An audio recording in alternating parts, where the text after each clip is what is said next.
My name is Steve Anton. I am president and co-owner of Rahco Rubber.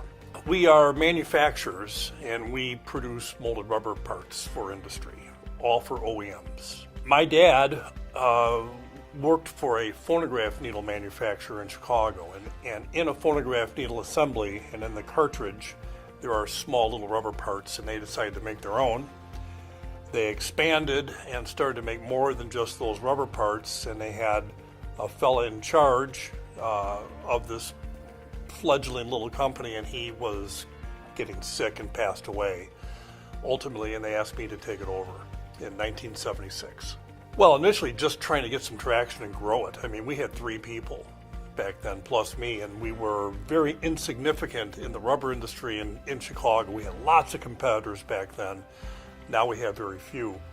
So initially just trying to get some business so we could pay the bills. Once we started to grow, the biggest challenge that we came across was the onslaught of competition from offshore, which is still probably our biggest challenge. I try and set an example from a business standpoint of being very aggressive and very positive, because I do all the quoting and estimating of our jobs also. So I'm designing the method of manufacturing that we're going to employ, and I'm assuming where we're going to be when we hit our stride in terms of our efficiencies. And I have to sell that oftentimes to people because it's not unusual for people to say, oh, really? You really think we're going to be able to do that? Yeah, I do, and here's why. And I have to keep the momentum going and make sure that we have the right people pursuing that goal. We have a lot of domestic competitors as well, but I think that if we're losing an opportunity, it's probably to an offshore company. So what differentiates us from an offshore company, and I think our competition in general, is that we are offering a real value solution to a problem or a need.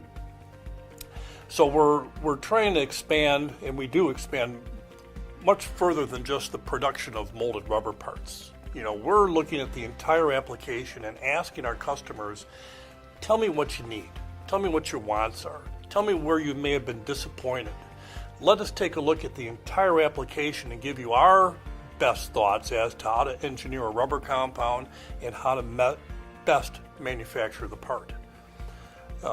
We like to get involved early on so we can comment on designs, and say, hey, this is going to lead to a more expensive solution. This is a more economical approach. We've been really successful lately, especially in our top talent. We've got people that have been with us for 30, almost 40 years. And they have very high profile positions within our company. We've been able to attract recently some very top talent from within the industry, which is difficult to do.